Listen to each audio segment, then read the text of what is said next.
So at this point, it's probably worth mentioning, we do analog to digital conversion. So, or we do digital analog and then analog to digital. So there's some relationship.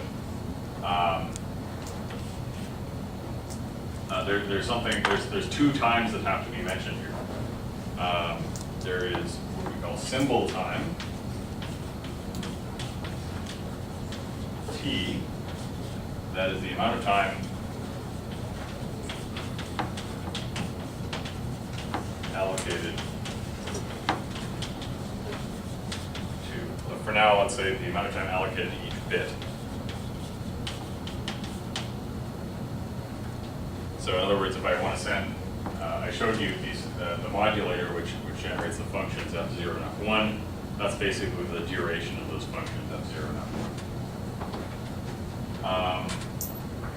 Because we're doing everything in discrete time, we have the sampling time.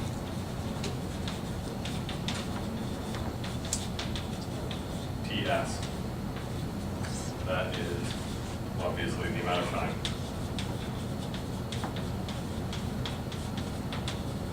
Between samples.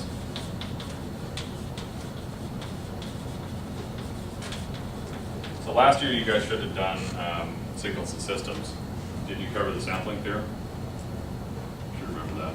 Okay, so we won't use too much of that mathematics, but just remember what sampling time is. It's basically the interval between when you take samples of a continuous value signal. So naturally, T should be larger than TS. And in general, we're going to deal with a situation where T is equal to KTS, where K is an integer, where K is an integer greater than 1.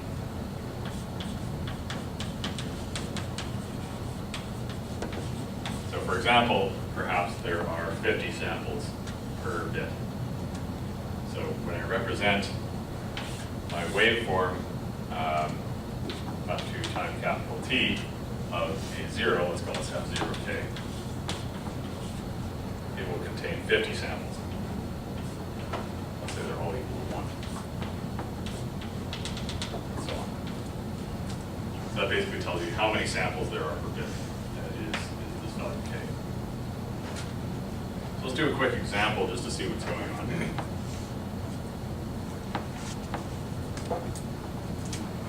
Any questions up to this point? So this will sort of lead into transmitter receiver design we're going to talk about.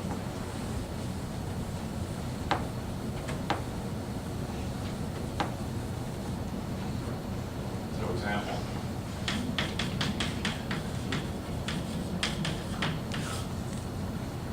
So let's say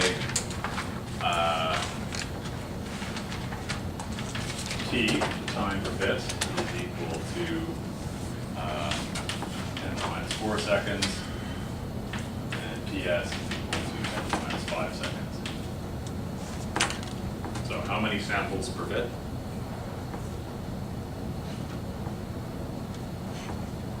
If I have T equals KTS, then K is equal to what? 10. So it's T over TS. 10. So I have 10 samples in this formulation. I have 10 samples per bit. What is the bit rate? In other words, how many bits per second?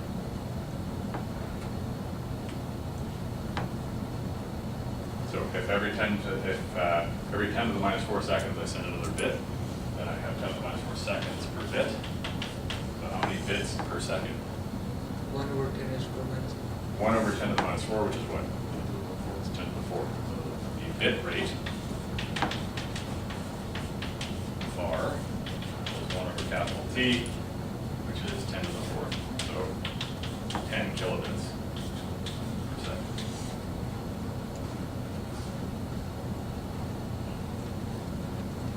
Okay, so this is, as far as I'm concerned, this is a key number. These two are more hardware oriented. So all I really care about is the number of samples that are in the bit. So what I'm going to say is, if I have a 0, I'm going to map that to f0 of k, where f0k is 1 if 0 is less than or equal to k is less than 10, and 0 otherwise. So in other words, that function basically looks like this. 0 everywhere except 0, 1, 2, 3, 4, 5, 6, 7, 8, 9.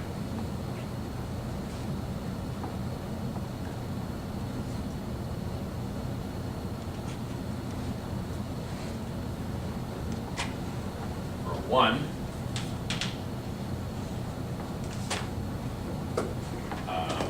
yeah, so this would be t. Each gap here would be 10 to the minus 5 seconds, and this is 10 to the minus 4 seconds. So I've depicted these sort of as delta functions. So really, the span of the symbol is from 0 to t. So perhaps you could think of these as little bars. Like so.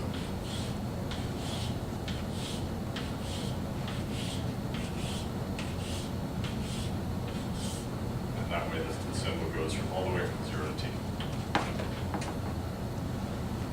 For a 1, I'm going to map that to f1. Okay. Which I'm going to say is equal to minus 1. Same interval, and 0 otherwise.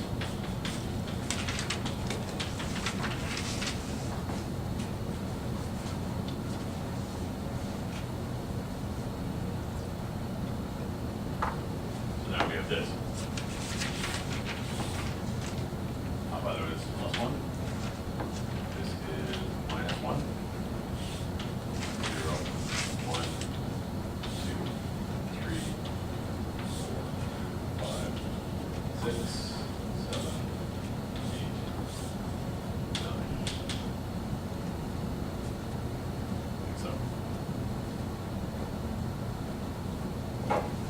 So if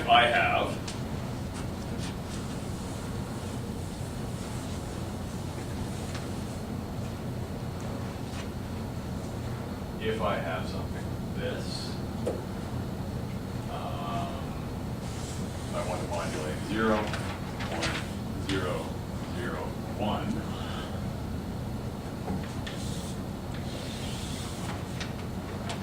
So I have 5 bits, so my 5-bit intervals t, 2t, 3t, 4t, 5t. This 0 will map into the first bit interval, so I'll have plus 1, plus 1, plus 1, and so on. This 1 will map into the second bit interval, so minus 1, minus 1, minus 1, and so on. This 0 will map in here.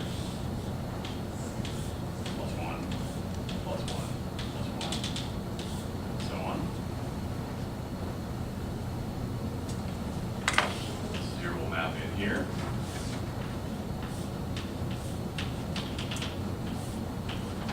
And this one will map